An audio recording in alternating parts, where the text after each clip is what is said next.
are not what define us. They are what confine us. The choices we do not make, the chances we cannot take, for we are bound in the strong chokehold of imposed society.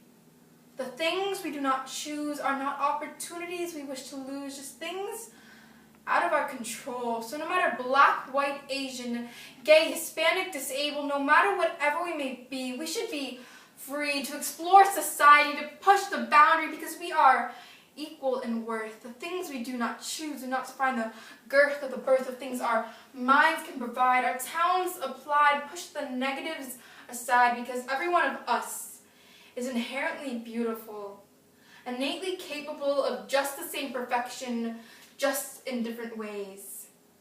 Segregation used to teach us that we were not equal. There was a prequel and a sequel to the civil rights movement. The two are called slavery and judgment. We have rid our society of slavery, but judgment seems infallible in the world that we live in. Back to segregation, we can turn to Brown versus Board of Education, the implication that races do not define the capability of the human mind. One of the truest things I have ever heard. A girl from Topeka was Linda Brown, a girl who would not back down for racial equality in education, a harsh situation that led to a hearing in the Supreme Court. Chief Justice Earl Warren, not foreign to the struggles African Americans went through, overruled an overdue Supreme Court case and said adieu to Plessy versus Ferguson. Plessy versus Ferguson had declared segregation among schools, so education be separate but equal. But how can it be equal? To go back to the prequel of the civil rights movement, where blacks and whites were divided because somehow in the convoluted minds of the common man, African Americans were seen as biologically, socially, and mentally inferior. But hold up.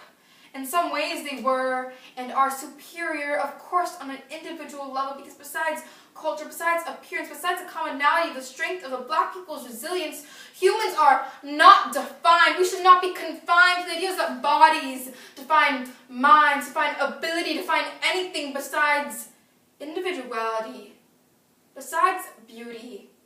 So on May 17, 1954, the Supreme Court ruled in favor of Brown, shut down segregation, encouraged the congregation of all races under one roof of education, because after all, we are all equal. So back to the sequel, the civil rights movement, a search to be equal in regards to Brown versus Board of Education, a creation of different situations, good and bad. Emotions turned disappointed and glad, because finally blacks and whites could coexist in school because of the Supreme Court rule. Blacks were oppressed because of the fact that the whites did detest, the fact that they coexist, and they expressed the fact that they did not respect or connect with African Americans. How could they find equality in the frivolity of whites throwing around hatred, disrespect, and disconnect, the fact that skin does not dictate or create the essence of a person? So in some ways, Brown versus Board did worse in the situations for blacks, because these cracks in the minds of those who can't understand was like giving a backhand to those who just wanted to learn, to earn a spot in this world, in our country.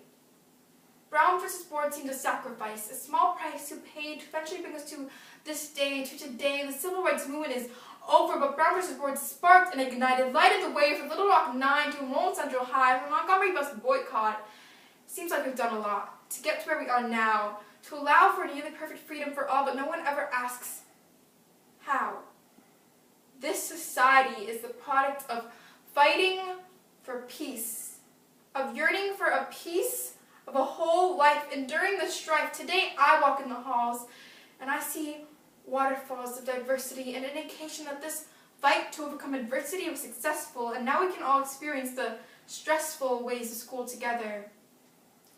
Our society is not perfect, but we keep one foot forward, and I look toward the day that people realize that the things we do not choose do not define us, and this residual judgment is what confines us. Because of battles fought, we ought to be glad that we have bought a bigger piece of equality, and we are moving in the right direction, but we can't ever lose the connection that we have to our past.